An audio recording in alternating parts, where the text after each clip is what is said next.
다 같이 말씀 운동 먼저 하겠습니다. 다 같이 운동하시겠습니다. 우리는 역사적인 새로운 밀레니엄의 희망찬 미래의 세계 평화를 위해서 더 이상 늦출 수 없는 핵심의 자리에 서 있습니다. 세계에서 벌어지고 있는 많은 문제들은 역사를 두고 반복되었고 악순환이 되었습니다. 인류는 평화로운 세계를 원했지만 그러한 결과를 맞지 못했고 오늘날도 그러한 승리의 한때를 염원하고 있습니다. 더 이상 전쟁과 갈등이 없는 평화로운 세계를 이루는 길은 우리가 하늘 부모님을 모시고 참 부모의 가르침으로 인류 한 가족이 되는 것입니다. 모든 나라들이 하늘 부모님 앞에 참다운 형제로서 하나 되어야 합니다. 그래야 우리가 이룩하고자 하고 하늘 부모님이 바라시는 지상 천국이 되는 것입니다. 등잔 밑이 어둡다고 한 것처럼 빛을 보지 못하는 민족이 되어서는 안 되겠습니다. 하늘이 축복한 이 나라입니다. 애국가에도 하느님이 보호하사 우리나라 만세라고 했습니다. 우리는 과거 예수님을 모시지 못한 이스라엘 민족에 대한 역사를 보았습니다. 그렇다면 섭리의 완성 시대에 있어서 한 민족이 나아가야 할 길은 무엇이겠습니까? 남북 통일도 좋습니다. 그러나 이 민족이 해야 될 것은 하늘 부모님을 모시는 길이 우선입니다. 여러분은 하늘 섭리 앞에 하늘 부모님의 현현을 두고 참 부모님의 말씀과 하나 되어서 사는 삶을 살아야 할 것입니다. 이 길만이 영존하시는 하늘 부모님을 모시고 인류가 영존하는 길임을 명심하고 하늘 부모님을 모신 인류 한 가족의 평화 세계를 이루어 나가기를 간구하며 축원하는 바입니다. 네, 이 말씀은 우리 통일 홈페이지 제일 앞에 우리 참 부모님 어머님의 그 메시지로 나와 있는 말씀이었습니다. 여러분 안녕하십니까? 따뜻한 봄이 왔습니다. 저기 우리가 이렇게 차양막을 해놨는데 저기만 열어도요, 저 팔다산에 벚꽃이 아주 활짝 다 보입니다. 요 앞에 그 도청 앞에 로터리 있죠? 로터리 앞에 저쪽으로 약간 보더블럭에 벤치도 있고요. 있는데 거기 평소에는 사람이 없거든요. 거기에 벚꽃 나무가 한 3그루 정도 있는 것 같은데 벚꽃이 확 피니까 우리 젊은이들이 요 앞에 많이 왔다 갔다 하더라고요. 어제 제가요 머리 좀 잘랐습니다. 저는 이발하지 않고 미용했습니다. 저는 이발소를 안 가거든요. 미용실 어렸을 때부터 미용실을 다녀서 어제 미용하러 나가는데 우리 그래서 차가 나가면 이렇게 해서 좌회전 나가잖아요. 차가 좌회전을 못 나가겠더라고요. 차가 하도 저 위에서 많이 내려와가지고 왜 그런가 봤더니 벚꽃 구경하러 오신 분들이 주말이라 이 동네에 많이 왔다 갔다 하더라고요. 오늘 예배 후에 우리 청년들, 성학생들 어디 벚꽃 구경 간다고 그러는데 네, 우리 식구님들도 예배 후에 한 5분만 걸어가면 벚꽃이 많은 게 있으니까 많이 좀 구경하시고 봄을 만끽하셨으면 좋겠습니다. 저 꽃 금방 떨어집니다. 네, 오늘 내일 비 온다고 하는데 비 오면 또 다 떨어지지 않을까. 네, 그래서 이 따뜻한 봄 그리고 따뜻한 봄뿐만 계절의 봄뿐만 아니라 우리 섭리의 봄을 좀 느끼실 수 있는 그런 우리 식구님들 됐으면 좋겠습니다. 제가 지난번에도 말씀드렸듯이 오늘부터 6주 동안 한민족 선민 대서사시 설교를 좀 하려고 합니다. 그래서 저도 어머님 지금 구치소에 접견을 2번 다녀왔거든요. 그리고 이제 매일 거의 우리 교우장들 또 우리 지도자들 그리고 KCLC 또 WCLC, ACLC 목사님들도 또 어머님 뵙고 오는데 어머니께서 꼭 10분 정도밖에 우리 접견 안 하는데 꼭 끝에는 한민족 선민 대서사시 교육을 해야 된다라고 하시는 거예요. 우리는 이제 늘 하시는 것처럼 예전에도 뭐 삼부모론 그 전에 원리교육 그리고 뭐 수십 년 전부터 계속 우리 대국민 교육을 해야 된다라고 하는 말씀으로만 인식을 했습니다. 근데 저도 2월 달이죠. 그 전국의 목회자들 한 200여 명이 또 한민족 선민 대서사시 강사 교육도 다녀오고요. 이 말씀을 좀 공부해보고 들어보니까 새로운 깨달음이 있더라고요. 그러니까 그냥 들으면 그냥 뭐 대서사시 또 새로운 뭐 말씀이 나왔나 보다라고 할 텐데, 제가 이 말씀의 주인이 되고 이 말씀을 전하는 강사가 되야겠다라고 좀 주인에서 들여다 보니까 좀 새로운 깨달음이 많이 찾아오게 됩니다. 그래서 오늘 한민족 선민 대서사시 강좌를 이제부터 6주 동안 할 테니까요. 우리 식구님도 6주 동안 빠지지 마시고 많이 나오셔서 좀 들었으면 좋겠습니다. 6강좌로 일단 되어 있습니다. 그래서 1강, 2강, 3강, 4강 이렇게 주제를 가지고 이제 한번 말씀을 나눠보고자 합니다. 그래서 한민족 선민 대서사시, 이제 오늘은 1강입니다. 한류와 한민족. 그러니까 이 한민족 선민 대서사시가 뭐냐? 한민족은 뭐고 대서사시는 뭐고 선민은 뭐냐? 이걸 우리가 왜 전해야 되느냐라고 하는 그런 어떤 개요 같은 겁니다. 그래서 지금 결국에는 중간에도 설명을 드리겠지만 우리는 원리 말씀을 중심하고 지금 우리 신앙을 준비해 왔습니다. 그리고 아버님 성화하시고 나서 이제 참 본모론을 새롭게 또 어머니께서 말씀해 주셨고, 지금 또 이 시대가 한민족 선민 대서사시를 교육해야 된다라고 하는 말씀을 주시는데요. 시대는 계속 발전해가고 역사도 발전합니다. 따라서 하늘 부모님께서 경륜하시는, 참 부모님께서 경륜하시는 섭리도 계속 발전해 나가기 마련입니다. 아버님께서 51년도에 부산에서 원리 원본을 쓰셨습니다. 그 원리 원본을 쓰시고 이 원리 원본을 가지고 이제 전도를 해야 되겠다, 이 말씀을 전해야겠다, 메시아가 왔음을 전해야겠다라고 하는 그 섭리를 펼치십니다. 근데 이 말씀을 전해보니까 이 말씀이 너무 어려운 거예요. 그리고 이 나라, 이 정권이 기독교를 중심한, 이승만 대통령뿐만 아니라 우리나라의 석학들이 전부 다 기독교계를 중심한 그런 중심이었습니다. 그래서 유효원 협회장님께 아버님께서 특별히 명을 하십니다. 이 원리 원본을 해석해서 원리 강론을 만들어라. 그래서 원리 강론이란 기독교 기반을 전도하기 위한 성경을 중심한, 성경을 풀어서 써냈던 것이 바로 우리가 배웠던 원리 강론입니다. 그리고 수십 년 동안 우리는 원리 말씀을 전했습니다. 그리고 그 원리 말씀에서 우리도 전도가 되어지고 또 축복을 받고 이렇게 지금 신앙생활을 하고 있습니다. 아버님이 성화하셨어요. 그리고 어머니께서 이제 새로운 중심에 서셔서 섭리를 진두지휘하십니다. 우리 원리 강론에는 기독교인들을 중심한 그 성경을 해석하는 그런 강론이기 때문에 성경이 많이 인용되어 있습니다. 그리고 그 기독교인들을 전도해야 되기 때문에 기독교인들이 포커스를 맞추고 있는 그 내용을 가지고 원리 강론을 이제 풀어서, 그들은 지금 2000년 전에 예수님의 말씀을 중심하고 이스라엘 민족의 역사와 또 카톨릭 아니면 개신교의 역사를 가지고 신앙생활을 하고 있어요. 2000년이라는 시간이 지났어요. 그리고 많은 역사가 진행되어 왔습니다. 그러니까 쉽게 말하면 이따가도 설명드리겠지만 이 한민족 선민 대서사시를 왜 우리가 공부를 해야 되느냐. 지금 전 세계 30억이 넘는 카톨릭, 개신교, 예수님을 믿는 사람들은 이스라엘 민족의 역사를 바탕으로 한 그 역사를 공부하고 있는 거예요. 성경을 공부하고 있지만 우리 이 한민족 선민 대서사시를 왜 공부해야 되느냐라고 어머니 말씀을 깊이 들여다보니 우리가 지금 수많은 기독 성도들이 전 세계에 흩어져서 지금 신앙생활하고 있고 예수님 말씀을 공부하고 있고 성경을 공부하고 있어요. 근데 그 성경 자체가 말 그대로 이스라엘 민족의 선민 대서사시입니다. 예수님 한 분을 중심한, 물론 예수님 오기 전에 구약 성서가 있죠. 구약은 뭐예요? 예수님을 맞이하기 위한, 준비하기 위한 시대였다라는 거예요. 하늘 부모님이 메시아를 보낼 것이다.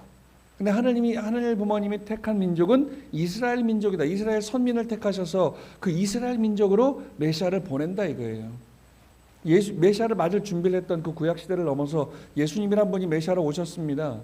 그리고 짧은 인생 살다 가셨어요. 그리고 주신 말씀을 중심하고 또 그 예수님의 제자들이 부활한 예수님을 만나고 각성을 하고 나가서 전 세계로 나가서 전도했던 그 2000년의 역사가 성경으로 기록되어 있어요. 그게 신약이죠. 그러니까 이 신약 시대를 살아가고 있는 우리 기독교인들, 카톨릭은 아직 메시아를 맞지 못했습니다. 성경에 요한계시록 마지막에 메시아는 어디로 어떻게 올 것이냐, 천사장의 나팔 소리와 함께 구름 타고 오신대요. 어디로 오신다는 말은 없습니다. 그래서 그 성경 신약을 아직 성약을 맞지 못한 그 기독교인들을 전도하기 위한 그 말씀이 바로 원리 강론이었죠. 그 원리 강론으로 우리가 수십 년 이 한국 땅에서 메시아가 온 이 한국 땅에서 그 말씀을 전하고 살았습니다. 그리고 그 메시아가 왔다가 영계 가셨다라는 거예요. 그리고 참부모님 제세 시에 이제 어머님을 중심하고 새로운 시대를 또 열어주신다는 거죠. 그죠? 그 이제 천일국 시대입니다. 그래서 참부모님, 예수님의 사명은 구약을 넘어서 새로운 복음의 말씀을 가지고 내가 길이요 진리요 생명이다, 하나님의 아들이다, 나로 말미암아서 너희들이 축복을 받아야 된다라고 하는, 그러니까 지금 참부모님께서 경륜하셨던 그 일이 예수님 중심으로 이루어졌어야 되겠죠. 됐었겠죠. 근데 예수님이 그 뜻을 다하지 못하시고 십자가에 돌아가십니다. 그리고 나서 내가 다시 오마 했어요. 그러니까 예수님이 완성한 말씀을 주지 못하시고 가셨다라는 거예요. 그러니까 다시 올게 라고 하는 약속만 던져놓고 떠나셨다라는 거예요. 언제 올지는 몰라요. 어떻게 오실지, 어디로 올지 몰라요. 그것을 설명한 메시아가 오셔서 다시 오실 그 재림 주님이 어디로 어떻게 올 것이냐가 바로 원리강론 마지막 재림론에 나와 있다는 거죠. 제가 설교 때 여러 번 말씀드렸지만, 그러면 어머님 말씀 중심하고 왜 우리가 한민족 선민 대서사시를 공부하고 그걸 교육해야 되느냐? 이제 참 부모가 왔다 갔다라는 거예요. 어머님도 이제 그러니까 개인적인 인생의 그 끝 황혼을 지나고 계시다는 거죠. 그러면 어머님은 심각하신 거예요.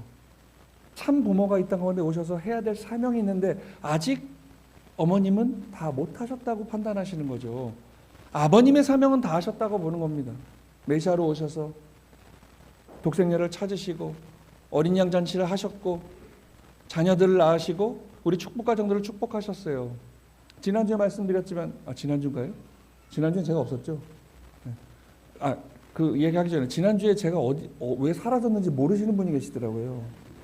그 유준 우리 부교회장이 설교할 때 원래 설교 시작 전에 제가 안 쓰면 오늘 교구장님이 이렇습니다 좀 얘기 안 하고 자기 혼자 신났는지 긴장이 됐는지 입은 바짝바짝 말라서 제가 영상을 봤는데 설교 잘하시더라고요. 이제 제 시대는 끝난 것 같습니다. 제 시대는 여기서 이제 막 접고 유준, 정복형을 중심한 한민족 선민 대서사시의 시대가 열릴 것 같아서 저 지난주에 우리 이천교회 순회 갔다 왔습니다. 이천 교회장님이 좀 아프셔서 지금 큰 수술 하셔가지고 그래서 제가 대신 갔다 왔습니다. 네, 그랬습니다. 네, 뭔 얘기다 갑자기 또 이렇게 됐는지. 아무튼 우리가 이 선민 대서사시를 공부해야 되는 이유는 참 부모님, 특히 아버님은 다 이루었다고 연기를 입적하셨어요. 그 이제 어머님 시대가 됐어요. 그럼 어머님은 참 부모님이세요. 홀림하다 독생녀 참 어머님이시는데 우리 아버지가 우리 남편이 뭘 했지? 남편이 했던 걸 가지고 이렇게 꽁냥꽁냥 해야겠다라는 그런 어머님이 아니시라는 거예요. 어머님은 아버님이 하셨던, 물론 아버님 혼자 하신 건 아니지만 참 부모님이 함께 경륜하셨던 그 섭리적인 내용을 바탕으로 큰 기대, 이 자양분으로 새로운 역사를 출발시키고 새로운 역사를 만들어야 되셔야 하는 사명이 있는 분이 바로 동생님 참 어머님이시다. 그러면 이제 아버님이 말씀을 주셨고 어머님이 말씀을 이루신다. 그 지난주에 말씀드렸듯이 참부모는 이 땅 가운데 와서 뭐예요? 말씀을 조건적으로 승리의 기반을 다져놓는 거죠. 참부모님이 조건적으로 승리의 기반, 다 이뤘다라고 하는 기반을 만들어 놓고 실차적인 승리는 이제 우리 축복가정들이 해내야 된다라는 것이죠.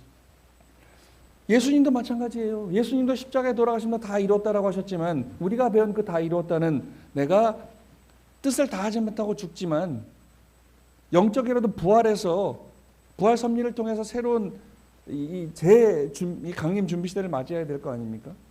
그러니까 내가 이대로 죽으면 안 되는데, 하지만 그 왼편 강도 오른편 강도 사건으로 오른편 강도의 예수님의 증언을 통해서 내가 부활할 수 있는 기대를 다 이뤘다라고 말씀을 주시고 가셨다잖아요. 그리고 부활하셨어요. 그리고 다시 12제자를 찾아 세우십니다. 가룟 유다는 죽었지만 그 11제자를 세우시고 마띠아까지 12제자를 만드셔서 그 12제자로 하여금 새 시대를 출발하도록 만드셨어요. 그게 예수님의 부활 사건입니다. 그 12제자의 그 순교의 역사를 통해서 2000년 동안 수많은 기독 성도들이 예수님의 말씀을 공부하고 예수님 말씀을 따라서 신앙생활을 이어져 왔다라는 거예요. 근데 그들은 성공했죠. 그래서 30억이 넘는 이 후손들이 카톨릭, 개신교, 물론 여러 갈래로 갈라지긴 했지만 그 신앙을 이어오고 있습니다. 그러면 오늘 우리가 원리 강론에만 국한된 것이 아니라 늘 말씀드리지만 원리 강론은 재림론까지잖아요. 다시 오실 그 메시아가 언제 어떻게 어디로 올 것이냐까지밖에 증명이 안 됐다라는 거예요. 그러니까 참부모론뿐만 아니라 참부모의 생애로정뿐만 아니라 한민족 선민 대사시 어머님은 이제 이 미래 수천 년의 그 우리 참부모님을 중심한 미래를 바라보시는 거예요. 성경이 66권이 지금 그들은 진리라고 성경의 말씀을 하나로 더하고 빼서 안 된다고 지금 강조하고 있지만 그 성경 66권이 풀어보면 이스라엘 민족 선민 대서사시라는 거예요. 그거를 하나님이 쓰지 않으셨어요. 예수님이 쓰지 않으셨어요. 그 시대를 대표하는 그 중심 인물들이 써내려갔다라는 것이죠. 그럼 오늘 참부모가 현현한 이 시대에 오늘 우리가, 그리고 우리 선배님들이 초창기 때부터 걸어오셨던 그 발자취가 이제 통일가의 앞으로 미래의 사도행전이 될 것이고, 그 우리 선배님들의, 아니면 우리 지금 이 시대에 오늘 우리가 예배를 드리고 우리가 활동을 하고 우리가 지금 이 천주적인 고난을 겪고 이 모든 발자취들이 역사적으로 기록이 되어서 후손들에게 참부모님의 현현시대의 자료로 남아야 된다는 것이죠.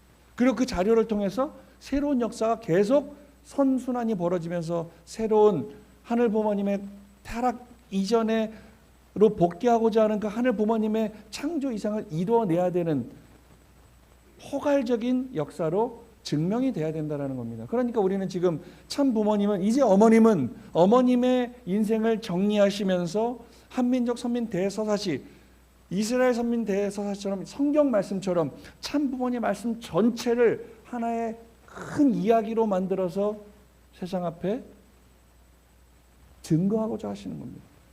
그게 이제 한민족 선민 대서사시인데 어떻게 이제 출발하느냐 한번 보자라는 거예요. 이 대서사시를 어떻게 처음에 오픈할 것이냐. 그럼 지금 벌어지는 이 한류와 한민족, 한류 영품, 지금 왜 제가 어렸을 때만 해도 우리나라는 참 가난하고 먹을 거 없고 우리 문화는 형편없고 영화도 뭐 말씀드렸지만 우레메 같은 거 그 줄 달고도 심형래가 날아가는데 그 줄을 지울 수 없어서 참 말도 안 되는 그런 수준의 우리의 영화였고 우리의 문화였다라는 거예요.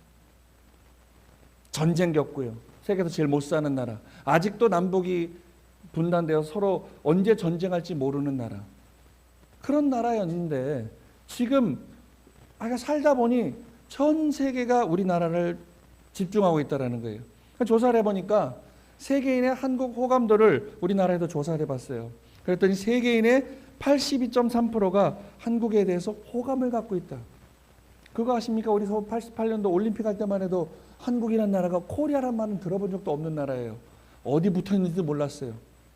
월드컵 2002년 월드컵 때 갑자기 4강도 하고 이러니까 조금 알려졌는데 참 모르는 이렇게 이 시대에 전 세계가 우리나라에게 관심을 가지고 있어요.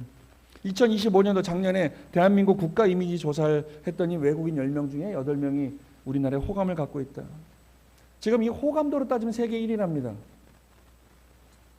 5대양 6대지 모든 나라 사람들이 도대체 한국의 문화에, 한국의 음식에 이거예요. 한국의 뷰티. 여자들은, 젊은 여자들은 이 한국 화장품에 미쳐가지고 한국 화장품만 바르면 다 이뻐진다 이게. 어떻게 피부가 이렇게 좋아지냐 이거예요. 유튜브에 보면 그런 거 나와요. 흑인 여자들이 뭐 한국 사람들이 뭐 이거 하는데 한번 내가 발라볼게. 봐봐. 어떻게 내 피부가 이렇게 바뀌지? 뭐 이런 거 많이 나옵니다.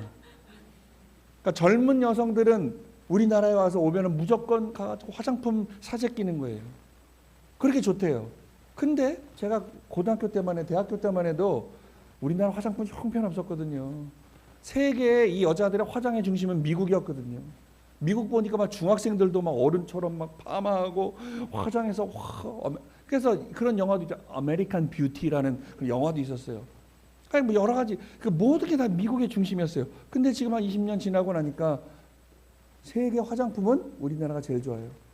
무조건 우리나라에서 여자들은. 그 다음에 우리나라 음식이 저렇게 불닭볶음면 좀 보세요. 불닭볶음면 저는 입에도 못 대요. 매운 걸 못 먹어서.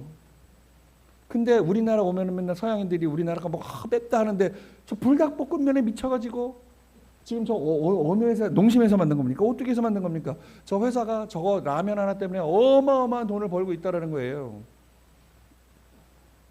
그러면 우리나라에 관광 와서 저 우리나라 솔직히 경복궁 가보셨나요? 여기 경복궁 우리가 얘기하지만 화성 행궁 우리 맨날 팔달문 앞에 지나가죠. 그냥 불편한 문이에요. 우리 이렇게 돌아가야 되니까 그냥 직진으로 갔으면 좋겠는데 문도 그 불편한 문이에요. 근데 우리는 그냥 늘 보니까 저게 세계적으로 아름답다 그러는 거예요. 저도 우리 유럽에 많이 가보지만 뭐 콜로세움이나 뭐 판테온이나 이런 거 뭐 우와 2000년이다 하고 있는데 정작 우리나라 거 에휴 뭐 저거 뭐 몇백 년 되지도 않은 거 우리 늘 보는 거 하고 있는데 세상 사람들은 우리나라 이 한옥에 미쳐 있다는 거예요. 한복 입고 저렇게 우리 젊은이들이 와서 사진 찍고 그러고 있어요. 그렇습니다. K-팝 데몬 헌터스라는 이 애니메이션 보셨어요? 우리 어른들은 아마 본 사람 별로 없을 거예요. 우리 젊은이들 다 봤어요? 성학생들, 청년들 이거 다 봤죠? 왜 어른들은 안 보세요? 별 나랑 상관없으니까 안 보는 거예요. 근데 이게 지금 전 세계 보세요. 넷플릭스라는 건 보시죠? 넷플릭스가 세계 최고 이 플랫폼입니다. 넷플릭스 역사상 가장 많이 본 영화 1위 했어요. 이게 작년에. 이거 우리나라 사람이 만든 거예요. 물론 교포지만. 그럼 이 K-팝의 우리나라 노래, K-팝 데몬 헌터스, 그러니까 이 악령들을 퇴치하는 뭐 그런 거예요. 애니메이션이에요. 저도 애니메이션 안 좋아하는데 하도 뭐 K-팝 데몬 헌터스를 줄여서 또 캐대헌이라 그래. 캐대헌 줄여가지고 저는 캐대헌이 뭐야? 그래갖고 저도 봤는데 오묘하더라고요. 여기 나오는 골든이나 노래 다 들어보셨을 거예요. 이게 지금 빌보드 하드 1위 해가지고 난리가 났어요. 근데 이거 부른 여자 셋이 우리나라 교포인데 그중에 가운데 제일 이 노래 잘하는 애가 영화배우 신영균 아시죠? 그 손녀딸이에요. 아이돌 한다고 저기 SM 엔터테인먼트 들어갔다가 10년 동안 아이돌 하다가 퇴출당했어요. 뜨지 못해가지고. 너는 실력이 없어. 미국 가서 공부하다가 이 우리나라 이거 만드는 사람이 이 노래를 그 친구가 작곡을 했어요. 작곡가였어요. 노래는 안 된다고 해서 작곡을 해가지고 그럼 누가 부를까 하다가 그냥 내가 부를게. 나도 좀 부르거든. 불러서 빌보드 1등을 해버렸어요. 대박을 쳐가지고요. 저번에 유퀴즈 유재석이 하는 거에 나왔어요. 저작권을 많이 받으셨겠네요. 저도 정신 차리고 통장을 열어보니 60억이 들어와 있더라고요. 뭐 노래 하나 떴다고 막 그렇게 뭐 우리는 지금 단돈 60만 원도 없는데 뭐 노래 하나 60억이 들어와 있대요. 아마 지금은 더 많이 들어왔겠죠. 그 이후에 막 그래미상도 받고 세계적으로 어마어마한 가수가 되어버렸어요. 그럼 이 내용이 뭐냐? K-팝 데몬 헌터스 내용이 뭐냐? 이 여자 셋이요. 우리나라 아이돌이에요. 헌트릭스라고 하는 아이돌인데 얘네들이 뭐냐? 얘네들은 아이돌을 가장한 악령을 퇴치하는 그런 퇴마사들이에요. 그러니까 악령 퇴치 임무를 수행해서 팬들을 보호하고 평화를 지킨다. 악마들이 지금 또 이 반대되는 이 남자 아이돌들이 나와요. 걔네들이 악마들이에요. 그러니까 이 노래 가지고 걔네들이 현혹시키는데 이 K-팝 데몬은 또 셋이서 지키는 거예요. 근데 이 역사적인 배경이 우리나라예요. 우리나라의 아이돌들이 K-팝이란 노래를 가지고 지키는 거예요. 그 안에 이제 뭐 신라면, 새우깡 이런 게 나와요. 그러니까 세계적인 젊은이들이 이거 제일 많이 보정하니까 여기 나온 이 라면이랑 새우깡 이거 먹는다고 난리가 난 거예요. 이거 먹는다고 우리나라 와요. 근데 이 도대체 왜 전 세계 젊은이들이 이 영화에 집중하고 있을까요? 왜냐하면 여긴 이런 것들이 다 우리나라의 이 정서를 바탕으로 한 거거든요. 그러니까 여기 보면 우리나라의 심정을 담은 서사가 있어요. 옛날부터 하여간 뭐 우리나라의 그런 이소부화들을 이거 어떻게 제가 영화를 설명하자면 3시간 해야 되는데 어떻게 괜찮으시겠어요? 제가 2시간 더 영화를 재현해 드릴게요. 그러면 안 되니까. 아무튼 보십시오. 보시면 오늘 이 한민족 선민 대도사시가 좀 우리나라의 정서가 이런 거구나. 그러니까 심정을 담은 서사가 있고 한국 문화의 그 전통을 바탕으로 한 영화예요. 너무 신선한 거예요. 그러니까 서양에는 없는 그러한 내용들이 여기 들어가 있다. 그래서 이 영화가 한국 문화가 지금 세계적으로 유행하고 있다. 그러니까 왜 그럴까? 이 캐대언, K-팝 데모넌터스 속에 담겨있는 한국 문화가 너무나 신기하고 신비롭고 자극적인 건 아니고, 그러니까 관심이 가고 너무 좋으니까 여기에 뭐가 들어있느냐? 신병 문화가 들어있어요. 어렸을 때부터 뭐 한을 가지고 있던 뭐 어떤 해가지고 이제 얘가 이 헌터가 되는 거예요. 그리고 여기 공동체 문화, 한국의 그 우리나라의 그 어떤 그 청년들의 문화, 뭐 이런 것들이 또 나와요. 그다음에 결국엔 이 악을 퇴치하고 평화를 지켜내는 그 평화를 위한 책임 의식이 이 안에 들어 있어요. 근데 이 안에 들어있는 게 참 재밌습니다. 한이라고 하는 것이 이 영화에 담겨 있어요. 그 우리 민족의 한이 담겨 있는 것들을 표출해서 결국에는 그 한이 담겨 있는 악령들을 퇴치하는 거예요. 그러니까 이 이 영화에는 한을 중심한 기쁨과 슬픔이 다 들어 있어요. 근데 우리가 한이라고 하는 것, 그거 아십니까, 여러분? 한은 세계 그 영어 사전에 기록이 되어 있는데 영어로 어떻게 써 있냐면 한이라고 써 있어요. 고유명사예요. 한, 이건 우리나라밖에 없는, 그러니까 원래 한을 품었다라고 하는 것은 억눌리고 슬픔, 고통, 좌절 뭐 이런 거를 갖고 있다고 하는데 이것만으로는 설명할 수 없는 게 바로 한이다. 그러니까 이 영화를 보니까 한국 사람들의 그 정서를 다 이해할 수는 없지만 그래도 그 한국의 문화가 왜 이렇게 세계적인 문화가 되어 왔는지, 한국 사람들의 그 정서 속에는, 그 전통 속에는 어떠한 이 내용들이 계승되어 내려왔는지, 그래서 왜 한국 사람들은 정이 많은지, 한국 사람들은 이렇게 변방의 세계 꼴등의 문화에서 세계 최고가 됐는지라고 하는 것들이 이 한과 정이라는 것으로 표현이 되어 있어요. 그러니까 생소하고 신선한 거예요. 그러니까 정이라고 하는 것, 그러니까 이런 게 있어요.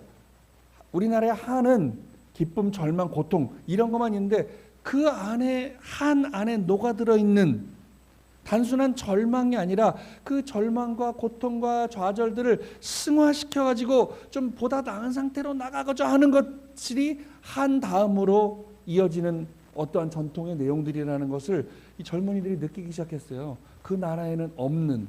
근데 지금 제가 어떻게 한이라고 하는 걸 우리 식구들에게 다 설명할 수는 없지만 우리나라에 사시는 여러분들은 한 그러면 뭔가 느껴지지요. 그죠?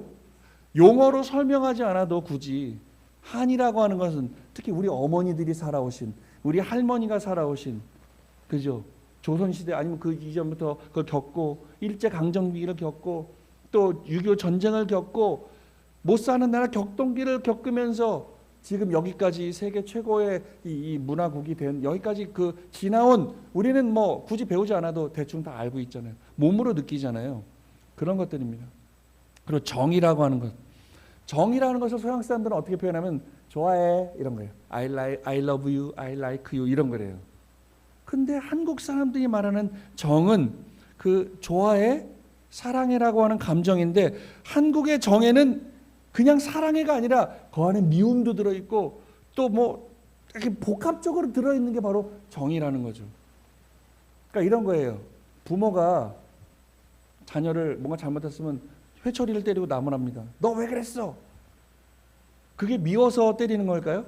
아니잖아요. 그죠? 내 자식이 잘 되길 바라는 그 사랑의 마음이 회초리라고 하는 미움의 형식으로 표현이 되어 있다는, 그러니까 이거 어떻게 설명할 수 없는 복합다단한 것들로 한국의 심정 문화가 설명이 되어 있다. 영화를 보니까 어떻게 설명할 수 없는 그 한국 사람들만의 정체성이 표현되어 있고 이 사람들이 어떻게 이 민족이 성장해 왔는지, 어떻게 이 격동기를 겪으면서 사랑이 그 안에 담겨져 있는지, 그리고 가족 중심으로 그 가족의 사랑이 어떻게 표현되고 있는지. 아니, 가족이 우리나라만 있겠습니까? 전 세계 다 가족이 있죠. 근데 예를 들면 가장 간단한 서양, 특히 미국은요 18살이 되면 고등학교를 딱 졸업하면 독립을 해야 됩니다. 법적으로 독립은 아니고요. 그게 그 사람들의 문화예요. 내가 고등학교를 졸업했으면 이제 내 스스로 돈을 벌어서 내가 성인이니까 내 인생을 만들어가야 돼. 내가 떠나야 되는 게 맞아요. 그들의 이 속성은 그렇습니다. 근데 우리는 그렇지 않아요. 뭐 떠나지 않는다는 게 문제가 아니라 우리는 나이가 들어서도 엄마, 아빠, 가족, 서양에는 없는 어떻게 설명할 수 없는 그 가족이라는 문화가 한국의 전통을 보니까 담겨져 있더라는 거예요. 또 그들의 우정, 이 삼총사들의 우정, 그리고 이들이 살아가야 될 운명, 하늘이 주신 운명, 이런 것들이 이 영화에 다 담겨 있다. 그리고 또 보다 보니까 이 한국이라는 나라가 위대한 것은 공동체 문화가 있더라. 서양은 다 개인 문화입니다. 그러니까 와서 보니까 개인보다 전체를 우선시하더라. 이 나라, 그러니까 개인의 행복도 좋지만 나라가 힘들었을 때는 뭉치는 민족이더라. 월드컵 때 그죠. 그리고 IMF 때 참 신기한 나라더라. 근데 요즘 발전한 한국을 보니까 너무나 이 개별 같은데 나라가 위태해지면 싹 다 모이더라. 그러니까 설명할 수 없는 그런 문화를 가진 민족이다. 그러니까 너무 신기한 겁니다. 그러니까 이 한국 문화에 매료되는 거예요. 빠져버리는 거예요. 사람이 그래요. 영화를 보면 거기 꼭 가보고 싶거든요. 제가 왕가 사는 남자를 4번 보고 영어를 2번 갔다 온 것처럼 그런 거거든요. 한 문화가 크게 뜨면 나도 저기에 한번 가보고 싶다. 그러니까 사람들이 우리나라에 오기 시작합니다. 또 이 캐대언뿐만 아니라 BTS라는 세계적인 그룹이 또 탄생을 했어요. 난리가 나고 있습니다. 그렇습니다. 이 영화에 나타난 이 공동체 문화를 보면 한국 문화의 신선함, 그러니까 다 따라하고 싶은 거예요. 보세요. 와서 저 매운 신라면, 거기 이 영화에 나온 신라면 먹고 있는 거예요. 저렇게 나오거든요. 저렇게 저 신라면이에요. 저게 다. 그리고 찜질방 가가지고 뭐야 맥반석 계란 까먹고 그 영화에 막 그냥 까면 맛없대. 그 머리통이 까잖아요. 그러니까 서로 막 머리통이 따라하고 싶은 거거든요. 재밌는 좋은 문화는. 그러니까 우리 한국 문화가 전 세계적으로 변방 어디 있는지 모르는 나라였는데 우리가 그렇게 천손민족, 하늘 부모님을 모시고 선민이라고 하는, 하늘이 택한 선민이라고 하는 그 선민의식을 가지고 살다 보니 이 안에서 선민의 문화가 꽃피우더라. 이건 우리의 힘이 아니고 하늘 부모님이 택하신 민족이기 때문에 그렇다. 그리고 또 우리는 평화를 위한 애호사상이 있습니다. 평화를 사랑하는 마음이 있습니다. 930번에 제가 930번이라고 그랬더니 저희 큰 누나가 박사거든요. 문학 박사거든요. 얘기하다 보니까 지금 요새는 또 글을 쓰는 작가가 됐는데 그런 얘기를 해요. 야, 930번이 아니래. 따져보면 수천 번의 크고 작은 그런 외침을 받았는데 공식으로는 930번의 외침을 받았다 그래요. 5,000년 동안. 그러면서도 이 나라와 이 민족을 지키기 위한, 다른 나라는 침략하지 않고 그 평화를 지키기 위한 그러한 전통이 묻어나온 그런 우리 민족이다라는 것이죠. 그리고 또 영화에 나온 거 보니까 이 공인으로서의 책임감이 영화에 묻어나요. 세계적인 그룹이에요. 이 캐대언, 이 헌트릭스라는 3명이 아주 인기가 많아요. 지금 BTS처럼, 뭐 블랙핑크처럼. 그러니까 자기들이 좀 우리는 이 나라를 지키는 이 악령들로부터 이걸 지켜내는 그런 책임이 있는, 그리고 세계 많은 사람들이 우리를 바라보니 우리 공인이다라고 하는 그런 책임의식이 또 이 영화에 묻어납니다. 그리고 이 악령들을 무찌르는데 이 악령들도 이 조선, 우리나라의 바탕에 그런 악령들이 나와요. 해원과 속죄를 통한 회복이 강조돼요. 자, 보세요. 그 서양 영화에 그 퇴마사 이런 거 많이 나오죠. 악령들 뭐 그런 거 나와. 근데 서양 문화는요, 악령들은 죽여서 없애야 되는 그 악령으로 모두가 표현이 됩니다. 근데 이상하게 한국이라는 나라의 이 퇴마를 보니까 결국에는 그 악령들을 죽여 없애는 게 아니라 악령들을 회개시키는 거예요. 잡아다가 니들이 왜 잘못했는지 알아? 그냥 죽여서 없애는 게 아니라 이들을 교화시켜서 선한 사람으로 만드는 것이 이 한국의 민족에 나온 이 악령 퇴치. 그러니까 평화를 사랑하는 그런 어떤 기본 바탕이 있더라. 그래서 한국 문화를 보니까 여기 보면 외국인들이 가장 충격받는 내용이 바로 악령은 죽여 없애야 되는데 이 캐대언 속에 이 영화 보면 그들을 해원하고 속죄를 시켜가지고 다시 회복시키는 내용이 나오는, 이거 이해할 수 없는 거거든요. 악령들은 다 죽여서 없애요. 막 땅에 묻어버리고 막 그냥 다 그래야 되는데 이 한국 문화는 그 악령들까지도 회개시키고 회복시켜서 선화시키는 그런 민족이라는 것들이 영화에 담겨져 있습니다. 해석이 달라요. 악인들에 대한 해석이 다르다라는 거예요. 한국이라는 민족이 보니까 처음부터 악인이 아니었다. 그러니까 우리는 그래요. 성선설이 있고 성악설이 있어요. 태어날 때부터 악했어. 그러니까 저런 악행을 하는 거야. 하지만 성선설 아니야. 원래는 착한 적인데 살다 보니 그렇게 뭐 잘못된 거야. 그러니까 우리 성선설을 중심으로 한, 그러니까 원래 착했던 사람인데 악화된 거니 다시 죽여서 없애는 게 아니라 회복시키는 거다라고 하는 독특한 평화 사상을 가지고 있다. 여기에 또 매료되고 있습니다. 그렇습니다. 우리 이 한국 문화는 심정을 중심한 문화, 가족을 중심한 문화, 공동체 문화, 그리고 그러한 가족 문화와 공동체 문화가 반만년의 역사를 가지고 살아온 민족이다 보니 평화를 너무나 사랑하는 그런 민족이다. 그러니까 많은 석학들이 우리나라를 이렇게 표현합니다. 저 시성 타고르는 1929년에 이런 이야기를 합니다. 일찍이 아시아의 황금시대에 빛나던 등불의 하나였던 코리아, 그 등불이 다시 켜지는 날에 너는 동방의 밝은 빛이 되리라. 왜 그랬을까요? 이 예언가들이. 참 부모가, 메시아가 하늘 부모님의 경륜하신 섭리에 의해서 이 한국 땅이 선택받은 선민 민족이라는 것을 깨닫고 있는 겁니다.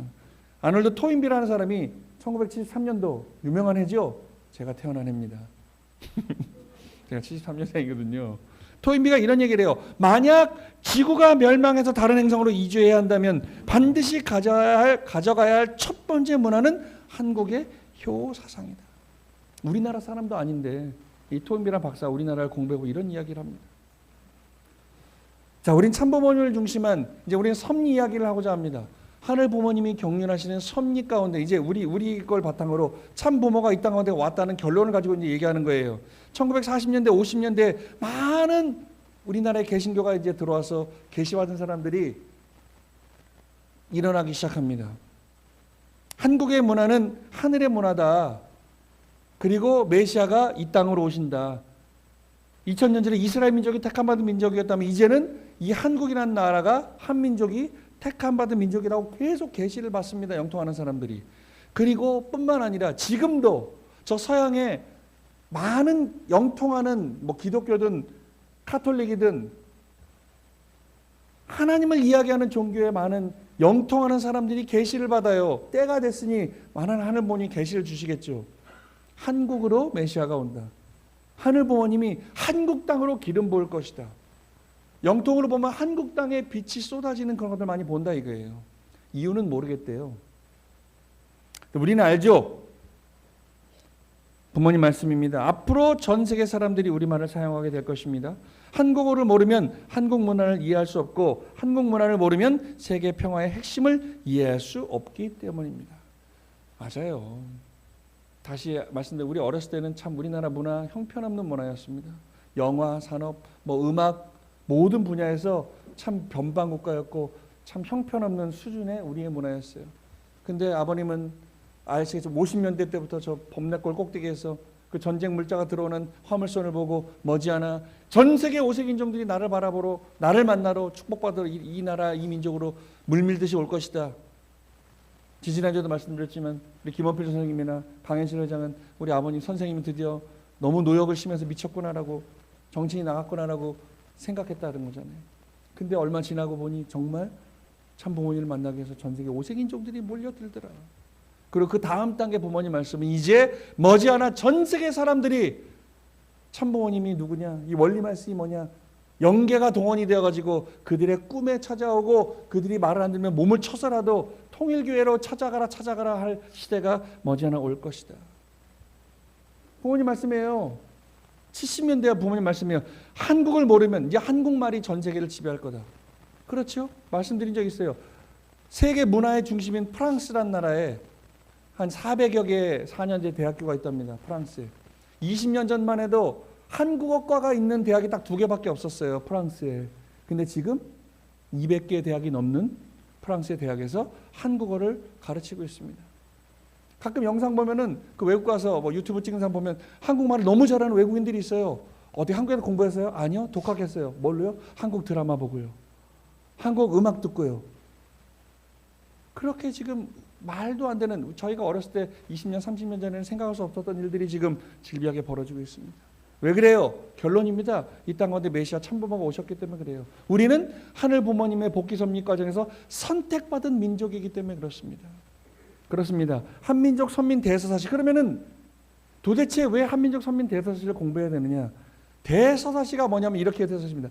민족이나 국가의 역사적 사건과 관련된 신화, 전설 또는 영웅들의 업적을 다룬 이야기 형식의 문학 장르가 바로 대서사시입니다. 우리의 대표적인 우리는 단군 신화 같은, 아니면 신라의 박혁거제가 알에서 나왔다 이런 신화 같은,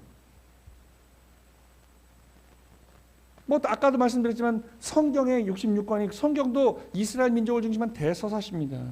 그러면은 왜 이 시대의 어머님은 한민족 선민 대서사시를 계속 저 옥중에서도 강조하고 계시느냐?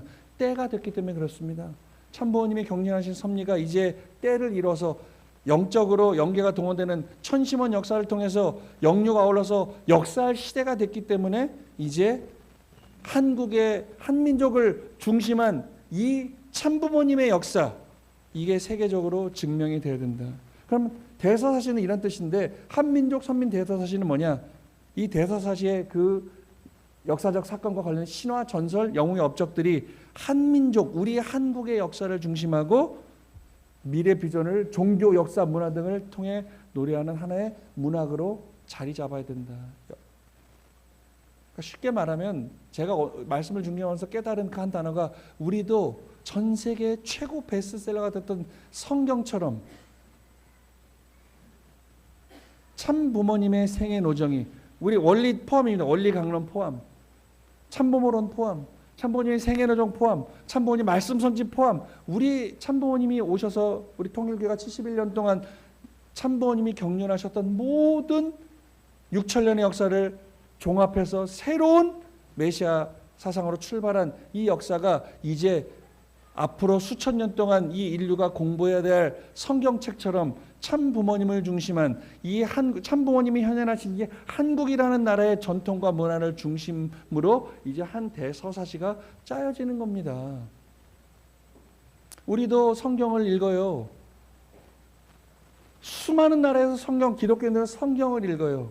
그러면서 감동받아요. 그 말씀대로 살라 그래요. 거기는 뭐 예수님 가라사대 뭐 숨없는 이스라엘 민족의 역사가 나와요. 근데 그게 이스라엘 민족인 역사인지도 모르고 우리는 성경이 진리라고 하니까 그 성경을 읽어요. 이렇게 돼야 되는 거예요. 참 부모님의 역사가 이렇게 전 세계적으로 뿌리 내려져야 되는데, 그게 참 부모님이 제시시에 그 조건적으로라도 기반을 만들어 놓아야 되기 때문에 부모님은 목숨을 걸고 지금 이렇게 섭리를 진두지휘하고 계신 겁니다. 근데 우리 식구들도 이해를 못해요. 아버님 시대에 젖어서 아버님은 이렇게 말씀해 오셨는데 왜 어머님은 이렇게 다른 말씀을 하시나? 제가 수도 없이 말씀드렸습니다. 어머님 말씀을 깊이 공부해 보면 아버님과 다른 말씀을 하시는 게 아니다. 아버님이 닦아놓은 그 큰 기반을 통해서 새로운 고층의 세계적인 빌딩을 짓고 있는 것이다. 그렇죠. 옛날에 우리 어렸을 때 아파트는 5층까지밖에 없었잖아요. 그죠? 엘리베이터도 없는 연립주택이 유행하던 시대 5층. 근데 갑자기 한 15층 아파트가 우와 높은 엘리베이터 생긴. 전 기억나요. 2학년 때 저 풍납동이 지금 살기 좋은 부자 동네라고 그러는데 제가 살 때는 똥납동이라 그랬어요. 비만 오면 잠겨요. 그 중앙병 아산병원에 있는 성내천 있어요. 성내천 요쪽으로는 잠실, 요쪽으로는 풍납동. 참 이 부자들이요. 그때는 이제 이 치수가 잘 안 될 때인데 그 성내천이 여름만 오면 이 성내천이 범람을 하거든요. 근데 저 잠실 쪽으로는 안 넘어가요. 풍납동으로만 넘게 해놨어. 지들은 높게 쌓아놓고 비가 오면 풍납동으로 물이 넘치게 만들어놨다니까요. 맨날 풍납동은 똥납동 아니면 퐁당동이라고 해서 퐁당동. 제가 초등학교 5학년 때 우리 담임선생 이름이 정혜일 선생님, 지금 돌아가셨을 거예요. 아주 악질 같은 선생. 음마아파트 살았대요. 자기 음마아파트 산다고. 지금 그 강남에 음마아파트 있잖아요. 그거 아주 쌩쌩할 때 거기서 야, 이 거지 같은 인간, 우리한테 그랬어요. 5학년 때. 이 거지 같은 새끼들아. 아유, 그러면서 맨날 뭐 잘못하면 막 따기 때리거든요. 따기 때리고 나서 아유, 그지. 야, 물수건 갖고 와. 막 손 닦고. 영화에서 악질 선생 딱 그랬다니까 우리 선생님이. 진짜 그랬어요. 저도 따기 많이 맞았어요. 와. 야, 이 거지 새끼, 퐁당동에 사는 거지 새끼들아 그랬어요. 우리 비만 오면 잠긴다고. 그런 시대에 우리는 살았는데 지금 어떻게 해요? 제가 2학년 때 그 둔촌동이죠, 둔촌동. 그 아파트, 옛날 둔촌 아파트가 15층짜리였거든요. 거기 엘리베이터가 있었어요. 그거 타러 간다고. 그 신기한 엘리베이터 한번 타본다고 풍납동에서 걸어서 몇 시간 걸어서 우리 애들하고 가가지고 거기도 그때는 경비 아저씨 별로 없었으니까 몰래들어 엘리베이터 타고 내려갔다 타고 내려 하루 종일 엘리베이터 타고 그랬다니까요.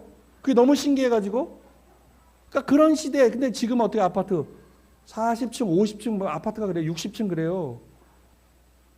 그러니까 그런 시대에 만약에 5층짜리 아파트 짓다가 갑자기 15층 엘리베이터는 너무 신기한 거죠. 그죠? 근데 15층짜리 지금 15층짜리 뭐 눈에도 들어옵니까? 아파트가 다 40층, 50층짜리인데 마찬가지예요. 아버님 시대 때는 5층, 15층짜리 섭리를 하셨다면 이제 섭리가 발전하고 영적으로 각성이 되고 깨어나고 참부모님의 사상이 세계적으로 하늘 부모님이 경륜한 섭리에서 퍼지니까 어떻게 해요? 어머님은 이제 60층짜리, 100층짜리, 200층짜리 섭리를 짓는 거예요. 이해가 되세요? 내가 이해 못할 뿐이지 어머님은 앞서 가시고 계시다.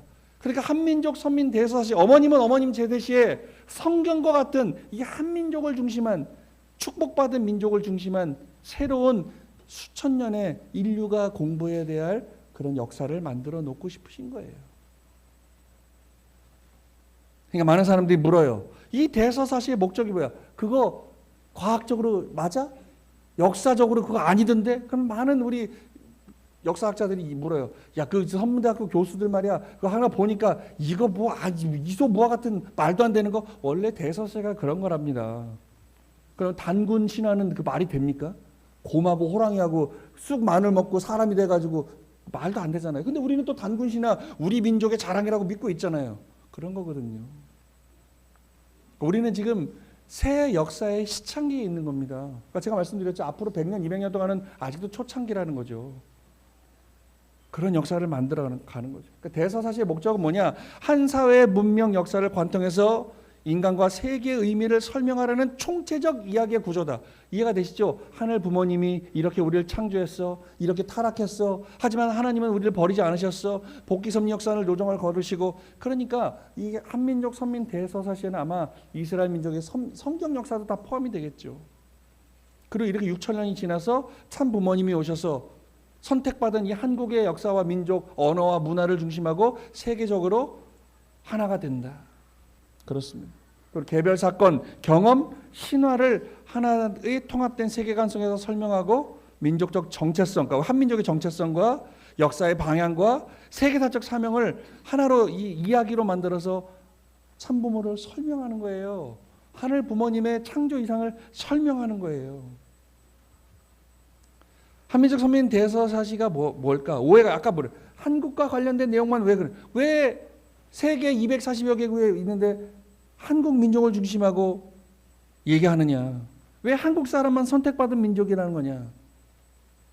지난번에 강사교육 가니까 우리 그 교수님이 이걸 강의하면서 그 전에 우리 한국 지도자가 교육받기 전에 일본 지도자 480명이 와서 한민족 선민 대서사시 교육을 받았대요, 청평에. 근데 많은 사람이 의구심을 갖더래요. 일본 식구들이, 일본 지도자들이 아니 왜 한국만 선택받은 민족이냐? 도대체 왜 한국만 선민이냐? 좀 예민한 거죠. 우리는 일본 사람이면 우리는 한민족 선민 대서사시에 못 들어가는 거냐? 그래서 설명을 합니다. 한민족이라고 하는 것은 이 한은 한국만이 아니다. 여러 이 한이라고 하는 뜻을 내포하고 있다. 한국 민족, 하나의 민족, 하나님의 민족이라는 뜻을 갖고 있다. 그러니까 하나님이 이 시대에 택한 민족이 한국이다. 선민은 뭐냐? 한국 사람만 선민이 아니다. 선택받은 민족이고 하늘 부모님부터 응답받은 민족인데 이 대서사시를 통해서 하나님의 섭리 속에 한민족의 정체성과 역사, 문화, 종교가 중심이 되지만, 그러니까 쉽게 말하면 이스라엘 민족을 중심한 성경 역사를 우리는 지금도 공부하고 있지만 누구도 뭐라고 하지 않아요. 왜요? 예수님이 메시아로 믿기 때문에 그래요. 예수님은 백인이잖아요. 우리가 알고 있는 예수님은 사진도 다 백인이잖아요. 이스라엘 민족을 중심하고 그 뭐 골고다 언덕부터 해가지고 뭐 빌라도 법정부터 그 이스라엘의 역사를 중심으로 지금 성경이 쓰여져 있는데 그 어떤 나라 사람이 그거 왜 이스라엘 민족만 갖고 합니까라는 태클 거는 사람 누가 있어요? 없어요. 왜 그래요? 예수님은 메시아입니다 라고 하는 믿음이 자리 잡았기 때문에 태클 걸지 않은 거예요. 마찬가지예요. 참 부모님, 문선명 한학자 주님이 참 부모이시고 메시아이다, 이 개념이 자리 잡으면 한국 민족 이거 문제가 되지 않는다. 그러니까 한의 뜻은 나라 이름의 한이지만 한민족, 한국 민족을 뜻해요. 그리고 두 번째로 하나된 민족이다. 하나됨을 뜻합니다. 한이라고 하는 것은. 그리고 한은 또 큰, 그리고 하나님을 뜻한다. 그러니까 한민족은 광의적 해석으로 볼 때 하늘 부모님의 창조를 받은 온 지구성을, 온 인류를 의미한다. 그러니까 선민의 뜻은 뭐냐? 하나님이 특별히 선택한 백성인데 그게 2000년 전에는 이스라엘 민족이었고 지금은 한국 조선 민족이다. 하지만 한국 사람만 메시아를 만나나요? 아니죠. 참부모를 만나서 축복받은 모든 민족, 사람들을 다 선민이라고 한다. 그럼 2000년 전에 예수님, 기독교인들은 유대민족, 이스라엘 사람만 기독교를 믿어야 됩니까? 아니죠. 그렇습니다. 선민의 뜻은 하나님의 뜻을 알고 이루어가는 모든 사람들을 우리는 선민이라고 한다. 이 이야기를 해줬더니 일본 지도자들이 어휴 다행이다 하더래요. 아, 우리도 선민이구나.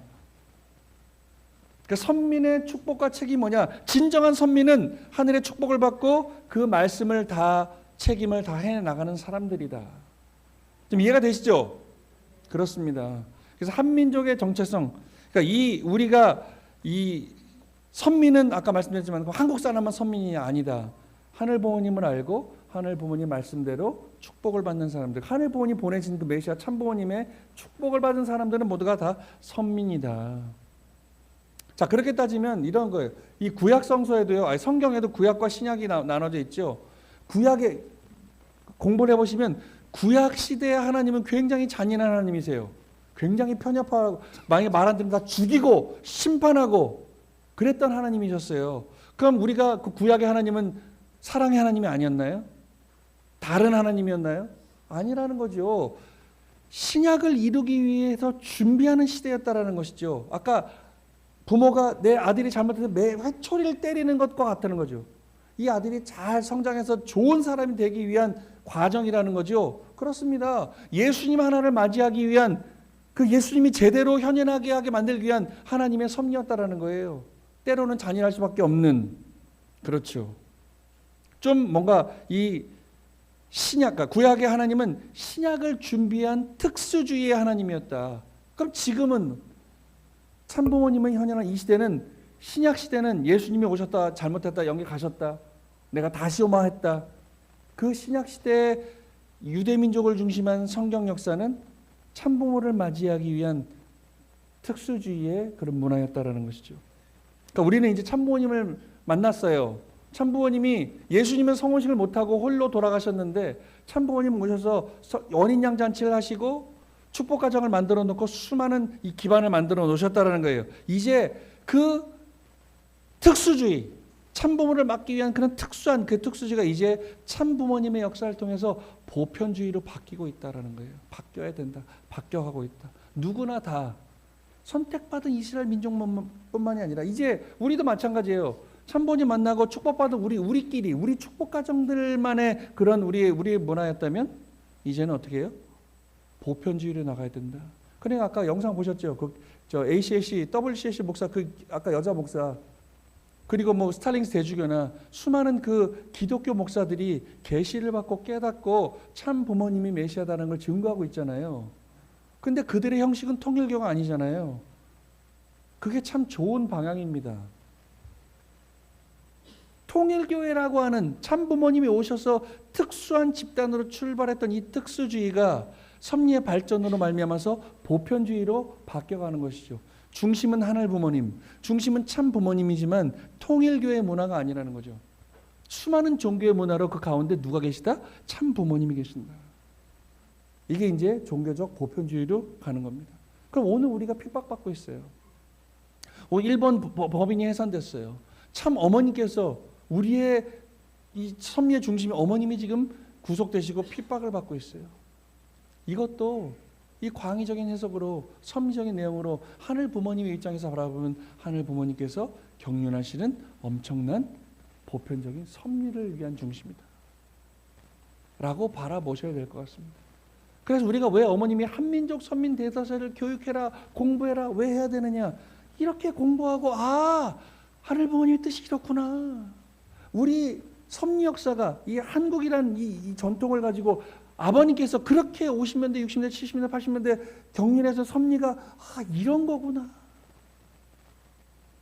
통일교회라고 하는 특수한 주의였던 것 같지만 이 특수주의가 시대가 지나고 바운더리가 넓어지면 이제 참부모를 중심한 보편주의로 바뀌어져 가는 과정이구나. 그 과정 가운데 변해가는 공식이 뭐라고요? 맞고 빼앗아 오는 것이다. 그래서 지금 어쩔 수 없이 지금 우리가 섭리의 마지막 종착점에 사탄이 발악하고 있으니 우리가 맞고 빼앗아 위한 어마어마한 승리를 위한 부모님의 헌신이다 라는 것이죠. 그래서 우리 한민족의 정체성과 심정문화를 세계인에게 전하기 위해서 한민족, 이 참 부모가 현현하신 이 선택받은 민족의 문화와 역사와 전통을 중심으로 흩어져 나가는데 우리는 아직 그렇게 생각해요. 이게 될까? 그랬는데 하늘 부모님은 그렇게 우리의 한국의 전통과 문화를 세계적인 수준으로 올려놓고 계신 하늘 부모님의 경륜이다. 이건 섭리로밖에 해석이 안 됩니다. 모든 석학들이 아무리 한국의 이 짧은 한 100여 년의 역사를 공부해 봐도 이런 민족이 없다라는 거예요. 없어요. 후진국에서 전쟁에서 폐허가 된 이 나라가 원조를 받지 않으면 굶어 죽을 수밖에 없는 이 나라가 이제 원조를 하는 선진국이 됐다? 없다니까요, 이런 나라가. 그럼 문학적으로도 이성적으로도 설명이 안 되는데 이거 어떻게 해? 섭리로밖에 설명이 안 된다. 하늘 부모님이 경륜하시는 섭리일 수밖에 없다. 그래서 한민족 선민 대서사시를 우리가 공부하는 이유 이렇습니다. 한민족 선민의 정체성을 세계로 확장하자. 우리가 못하니까 BTS를 통해서 이 K-팝 데모넌터스를 통해서 많은 우리의 문화와 이 산업을 통해서 지금 하늘 부모님이 경륜하고 계시는 거예요. 조건적으로 세팅을 하고 계시는 거예요. 이제 실체적으로 이걸 이뤄내는 것은 우리가 해야 된다.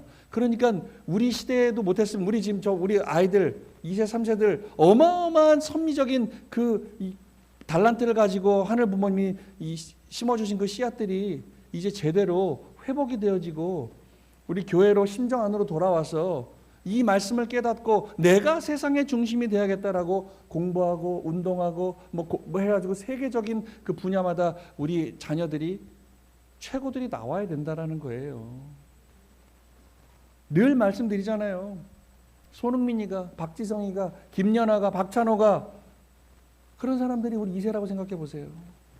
BTS 7명이 우리 2세라고 생각해 보세요. 그렇죠?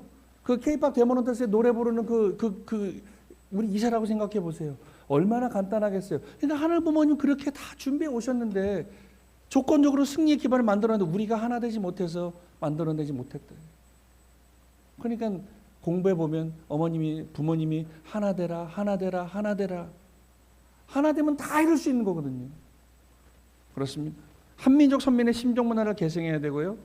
한민족 선민을 향한 하늘의 뜻과 선민의 사명을 우리는 이제 뭐 해야 된다고요? 실천해 내야 됩니다. 이렇게 얘기해 보니까 제가 올해 들어서 설교한 내용이 어떻게 이렇게 그죠? 저도 몰랐어요.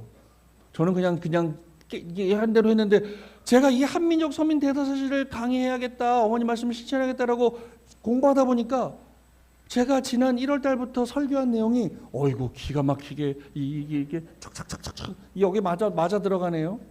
야, 하늘은 지도자를 통해서 이렇게 섭리를 이끌어 가십니다. 그래서 이 한민족 선민 대사시는 전체 이제 6강까지 만들어 그 안에 13개 대주제가 있고 62개 소주제가 있어요. 거기는 한민족 선민의 역사, 기원과 신화, 우리 선민의 종교, 우리의 문화와 전통, 우리 선민이 어떻게 살아왔는가, 실천해왔는가에 대한 내용이 설명이 되어지고 성경 말씀에 이스라엘 민족의 그 선민 역사가 기록된 것처럼 이제 우리도 이렇게 그 출발점에 있다. 그래서 많은 질문이 있어요. 한민족의 정체성과 뿌리는 뭘까요? 한민족의 문화의 특징이 뭘까요? 한민족의 역사적 사건들의 의미는 뭘까요? 하나님의 뜻은 어떻게 이루어져 왔을까요? 이러한 한민족 선민 대서사시의 그 내용을 구성하려다 보니 그 내용의 그 틀은 한 민족의 그런 문화와 역사지만 그 안에 알알이 박혀야 될 내용들은 다 하늘 부모 참부모님께서 주신 원리 말씀이다. 참부모님의 생애 노정 그 말씀 안에 다 나와 있다.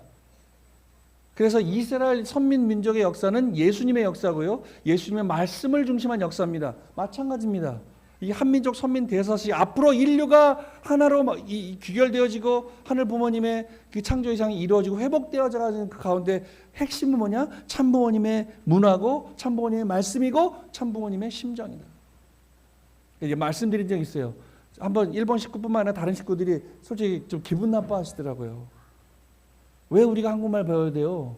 지금 전 세계도 영어가 지금 중심 언어인데 바뀌어 갈 겁니다. 지금 저 인도네시아 저 말씀드린 적 있는 것 같은데요. 인도네시아의 저 지방에 있는 어떤 소수 민족들 거기는요 문자가 없었어요. 그러니까 알파벳으로 자기네 말을 이렇게 기억하기 너무 어려워요. 근데 그 인도네시아의 문학자들이 보니까 한글이라고 하는 게 너무 과학적이고 배우기 쉬운 거예요. 그래서 그 나라의 문자가 한글이 됐어요. 그거 아세요? 예를 들어서 뭐 인도네시아 말 모르지만 뭐 알라깔라깔라깔라 하면은 알라깔라 이렇게 쓰고 있다니까요. 신기하죠? I love you, I love you 이렇게 바뀌어가고 있다니까요. 기가 막힌 거예요. 말씀드렸죠? 지금 전 세계 최고의 상은 노벨상인데 언어학자들에게 주는 상이 있어요. 그 상의 이름이 킹 세종 어워드예요. 세종대왕상이라고요. 노벨상은 노벨이란 사람이 기린 거죠. 언어학에서 최고 석학들에게 주는 상은 세종대왕상이에요. 우리가 정한 게 아니에요. 그 사람들이 정한 거예요. 언어학자들은 다 알아요. 세계로 최고 이 과학적인 문자가 한글이다. 그렇게 하늘 부모님은 섭리적으로 몰아가고 있습니다. 그럼 우리 유대인들 지금 세계에 유대인들의 저력이 있어요. 보세요. 이게 지금 2008년 9년도인데 노벨상 수상자가 유대인이 그러니까 저기 2008년 기준인데요. 178명 지금은 더 늘어났겠죠. 노벨상을 받은 사람 중에 22.3%가 유대인이에요. 그리고 유대인들은 세계 인구 1,300만 명밖에 안 돼요. 1,300만. 세계 인구의 0.2%밖에 안 되는데 지금 세계 모든 경제와 문화와 노벨상을 이 유대 민족이 장악하고 있습니다. 왜 그럴까요? 그들이 IQ가 높아서일까요? 제가 어제 인터넷을 AI한테 물어보고 다 뒤져봤어요. 연도별로 세계에서 가장 IQ가 높은 나라 한 십몇 년 전에는 뭐 일본이 1등 했다가 뭐 유대 민족이 1등 했다가 뭐 다 달라요. 또 몇 년 전에는 홍콩이 1등이라 했다가 요즘 2025년도부터 26년도 1등은 우리나라래요. IQ 제일 높은 나라. 평균 IQ가 106이랍니다. 근데 유대인들은요? 100이 안 돼요. 근데 왜 유대인들은 세계를 지배하고 있을까요? 그렇습니다. 이들은 선민의 정체성이 있어요. 우리는 선택받은 민족이야. 하늘 부모님 선택받은 민족은 자부심이 있어요. 근데 예수님의 십자가 노정 이후에 나라도 잃어버리고 맨날 핍박받고 쫓기고 그런 열등감에 살아 있어요. 그러니까 열등감에만 있었으면 이 민족은 망했을 거예요. 근데 우리는 하늘 부모님이니까 하나님이 선택한 민족이니까 우리가 지금 힘들어도 우리가 이거를 이겨내자. 그래서 노력했다라는 거예요. 노력해서 모든 분야에 우리가 세계를 지배하자. 왜? 우리는 하나님이 사랑하는 민족이기 때문에 그래 라고 하는 선민에 대한 정체성이 있다라는 거예요. 그렇다고 한다면 이제 이거를 이 반면교사 삼아서 우리는 이제 오늘 우리 통일가뿐만 아니라 이걸 더 확대해서 우리 한민족은 선민 정체성은 하늘이 택한 이 한민족의 선민 정체성은 뭘까요? 우리는 그럼 어떠한 이 믿음을 가지고 어떠한 마음을 가지고 살아야 할까요? 오늘 답을 드리진 않겠습니다. 오늘 설교는 여기까지입니다. 그래서 우리가 가져야 될, 왜 우리가 한민족 선민 대사사를 공부해야 되고, 한민족의 의미는 뭐고, 우리는 어떠한 문화적 아니면은 이 종교적, 신앙적, 모든 학문적 내용을 종합한 그런 총체적으로 종합한 그 모든 문화의 이 집대성이 바로 참부모님의 말씀이다. 우리는 그 지금 한가운데 있는데 지금 우리만 모르고 있다. 세계 사람들이 한국의 문화를 배우러 우리나라로 찾아오고 있는데 우리는 저 수원, 화성 저거 그냥 뭐 있어, 우리 동네 옆에 가면 저 한옥집 같은 거 있어, 그러고 치부하고 우리만 그 소중함을 모르고 있어요. 경복궁이 얼마나 이 어마어마한 이 문화적 가치를 갖고 있는지 우리만 모르고 있어요. 우리 한 민족이, 우리 한국 사람들이 얼마나 어마어마한 이 민족성을 갖고 있는지 우리만 모르고 있어요. 모르니까 맨날 싸우고 하나 되지 못하고 가르고 그러다가 위기만 닥치면 모이죠. 그게 우리의 민족의 힘이에요. 그러니까 왜 우리가 지금 어머님이 고초를 겪고 계십니까? 왜 일본이 해산됩니까?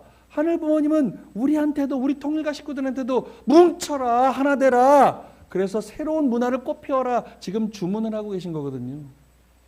그 우리가 참부모라고 모시고 계신 어머님이 저 옥 속에 계시면서도 오는 지도자들한테 계속 한민족 선민 대도사실을 국민들한테 교육해라, 식구들도 알아야 된다. 오늘 1시간 제가 떠들었는데 좀 이해가 되십니까? 우리가 왜 통일교인이고, 우리가 왜 저 모시는 참부모님이 왜 메시아인지, 우리가 공부하고 있는 이 원리 말씀이, 참부모론이, 이 참부모님의 말씀이 얼마나 위대한 집대성으로 앞으로 인류 역사에 남을지 이제 조금 이해가 되십니까? 앞으로 6주 동안 한번 같이 공부해 봅시다.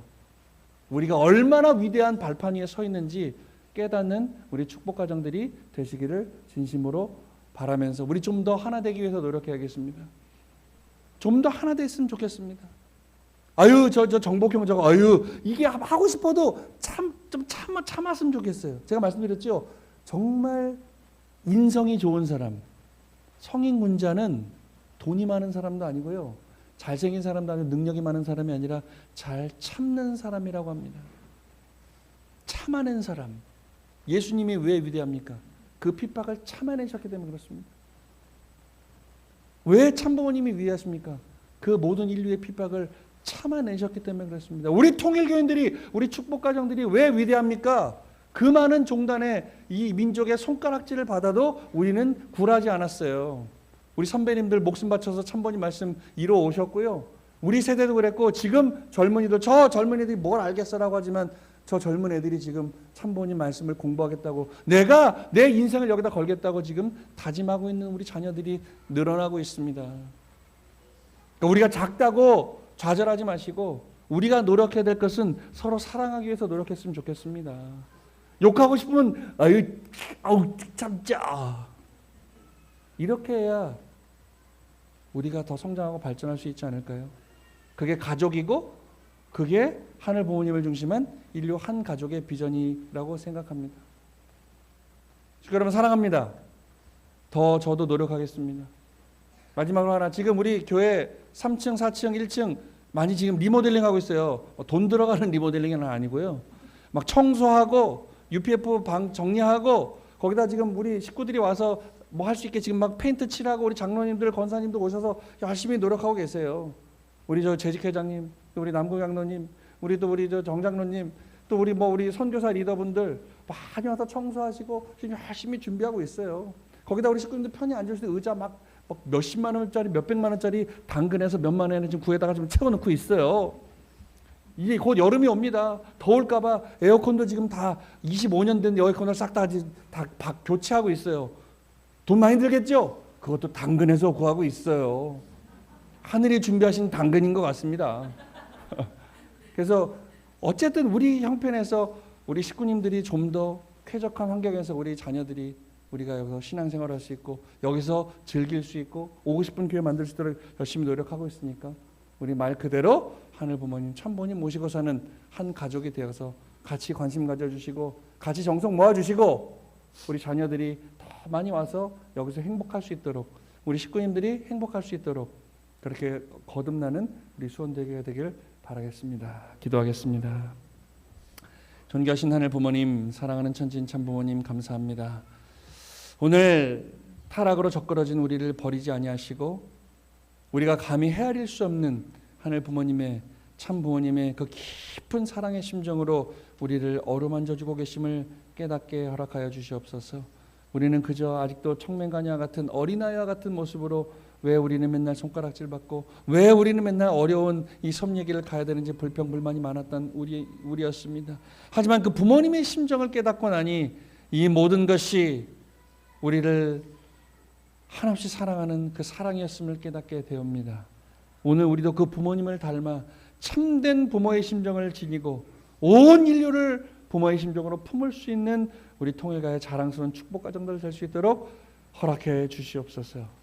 우리가 부족하고 힘들고 나약하고 모자른 저희들이지만 그래도 부모님이 이루어 주신 이 기반 위에 섰으니 우리도 황족이 되어 가지고 인성을 갖추고 가진 건 없지만 저 많은 사람들을 따뜻한 부모의 심정으로 품을 수 있는 우리 통일가의 자랑스러운 자녀들로 더욱더 하나 되고 사랑으로 뭉칠 수 있도록 지켜주시옵소서.